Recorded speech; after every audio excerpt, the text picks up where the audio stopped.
വേൾഡിലെ പുതിയൊരു അധ്യായത്തിലേക്ക് ഏവർക്കും സ്വാഗതം. ഇന്ന് നമ്മളെല്ലാ ഇന്ത്യക്കാരും ഡിജിറ്റൽ ഇന്ത്യയിലേക്ക് മാറിക്കൊണ്ടിരിക്കുകയാണ്. നമ്മളെല്ലാ കാര്യത്തിനും ഡിപ്പെൻഡ് ചെയ്യുന്നത് ഡിജിറ്റൽ മീഡിയംസ് ആണ്. മുൻപൊക്കെ നമ്മൾ ഫുഡ് കഴിക്കാൻ റെസ്റ്റോറൻറ്റിൽ പോകുമായിരുന്നു, ഒരു ഡ്രസ്സ് പർച്ചേസ് ചെയ്യാൻ നമ്മൾ ഷോപ്പിംഗ് മോളിൽ പോകുമായിരുന്നു. പക്ഷേ ഇന്ന് കാലം മാറി.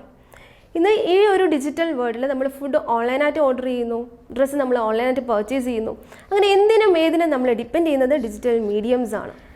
ശരിക്കും നമുക്ക് ഈ അവയർനെസ് ഒക്കെ എവിടെ നിന്നാണ് കിട്ടുന്നത്? പുതിയ പുതിയ പ്രൊഡക്റ്റ് വരുന്നു, പുതിയ ടെക്നോളജീസ് വരുന്നു.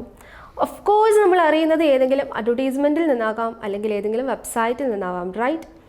ത്രൂ ഡിജിറ്റൽ മീഡിയ നമുക്ക് എന്ത് കാര്യം ചെയ്യണം എന്നുണ്ടെങ്കിലും ഒരു ആപ്ലിക്കേഷനിലൂടെ അല്ലെങ്കിൽ ഒരു വെബ്സൈറ്റിലൂടെ മാത്രമേ പറ്റത്തുള്ളൂ. അതുകൊണ്ട് തന്നെയാണ് ഈ ഒരു ഡിജിറ്റൽ ഫീൽഡിലെ വെബ്സൈറ്റ് അത്രയധികം ഇമ്പോർട്ടൻസ് ഉള്ളത്. അത് ഏത് ഫീൽഡ് നോക്കിയാലും, മെഡിക്കൽ ഫീൽഡ് ആയാലും, എഡ്യൂക്കേഷൻ ഫീൽഡ് ആയാലും, ഒരു ബിസിനസ് ഫീൽഡ് ആയാലും ഏറ്റവും എസെൻഷ്യൽ ആയിട്ടുള്ളൊരു പാർട്ട് തന്നെയാണ് ഒരു വെബ്സൈറ്റ്. സോ ഇന്ന് ഞാൻ നിങ്ങൾക്ക് ഇൻട്രൊഡ്യൂസ് ചെയ്യുന്നത് website planning and creation using WordPress എന്നൊരു ഓൺലൈൻ കോഴ്സാണ്. വെബ്സൈറ്റ് ഇപ്പോൾ വളരെയധികം ഇമ്പോർട്ടൻ്റ് ആയിട്ടുള്ളൊരു കാര്യമാണ്.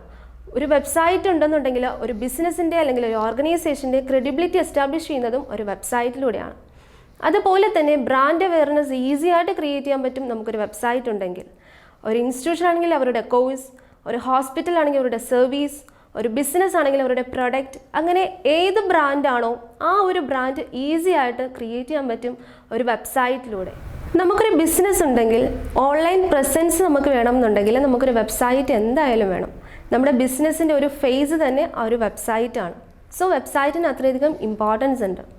വെബ്സൈറ്റ് പല രീതിയിൽ നമുക്ക് ക്രിയേറ്റ് ചെയ്യാം. പ്രോഗ്രാമിംഗ് ലാംഗ്വേജ് യൂസ് ചെയ്തിട്ടും ക്രിയേറ്റ് ചെയ്യാം, ലൈക്ക് C++, ജാവ തുടങ്ങിയ പ്രോഗ്രാമിംഗ് ലാംഗ്വേജ് യൂസ് ചെയ്തിട്ട് നമുക്ക് വെബ്സൈറ്റ് ക്രിയേറ്റ് ചെയ്യാം. അതല്ല എങ്കിൽ വെബ്സൈറ്റ് ക്രിയേറ്റ് ചെയ്യാൻ ഈസി മെത്തേഡ്സ് ആയ പ്ലാറ്റ്ഫോംസും ഇന്ന് അവൈലബിൾ ആണ്. മോസ്റ്റ് പോപ്പുലർ ആയിട്ടുള്ള വെബ്സൈറ്റ് ക്രിയേറ്റിംഗ് പ്ലാറ്റ്ഫോമാണ് വേർഡ്പ്രസ്. വേർഡ്പ്രസ്സിലൂടെ നമുക്ക് ഈസി ആയിട്ടൊരു വെബ്സൈറ്റ് ക്രിയേറ്റ് ചെയ്യാൻ പറ്റും. വെബ്സൈറ്റ് ഇമ്പോർട്ടൻ്റ് ആണ്, അതുപോലെ തന്നെ ഇമ്പോർട്ടൻ്റ് ആണ് വെബ്സൈറ്റിൻ്റെ ഡിസൈനിങ്ങും.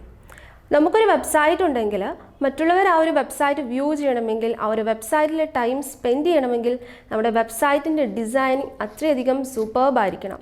നമ്മുടെ വെബ്സൈറ്റിലെ ലുക്ക് ആൻഡ് ഫീൽ അത്രയധികം സൂപ്പർ ആണെങ്കിൽ മാത്രമേ മറ്റൊരാൾ നമ്മുടെ ഒരു വെബ്സൈറ്റ് വ്യൂ ചെയ്യത്തുള്ളൂ, ടൈം സ്പെൻഡ് ചെയ്യത്തുള്ളൂ. സോ വെബ്സൈറ്റ് ഡിസൈനിങ്ങും അത്രയധികം ഇമ്പോർട്ടൻസ് ഉള്ള ഒരു കാര്യമാണ്.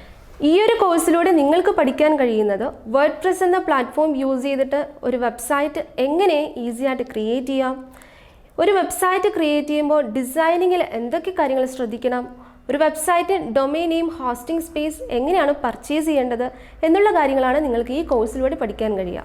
ഈ ഒരു കോഴ്സിലൂടെ നിങ്ങൾക്ക് കിട്ടുന്ന ഒരു ഔട്ട്കം എന്താണെന്ന് വെച്ചാൽ, നിങ്ങൾക്ക് ആരെയും ഡിപ്പെൻഡ് ചെയ്യാണ്ട്, ആരുടെയും ഹെൽപ്പ് ഇല്ലാണ്ട് ഈസി ആയിട്ടൊരു വെബ്സൈറ്റ് ക്രിയേറ്റ് ചെയ്യാനുള്ളൊരു ക്യാപ്പബിലിറ്റി നിങ്ങൾക്ക് കിട്ടും. അതുകൊണ്ട് തന്നെ നിങ്ങൾക്ക് മുമ്പിലുള്ള ഓപ്പർച്യൂണിറ്റീസും വളരെ വലുതാണ്.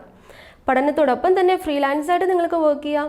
അതുപോലെ തന്നെ നിങ്ങൾക്കൊരു ബിസിനസ് ഉണ്ടെങ്കിൽ, നിങ്ങൾക്കൊരു ഓർഗനൈസേഷൻ ഉണ്ടെങ്കിൽ മറ്റൊരു ഏജൻസിയുടെയും ഹെൽപ്പ് ഇല്ലാണ്ട് തന്നെ നിങ്ങൾക്ക് ഈസി ആയിട്ടൊരു വെബ്സൈറ്റ് സ്വന്തമായി ക്രിയേറ്റ് ചെയ്യാം. So try and try again, then you will reach your goal.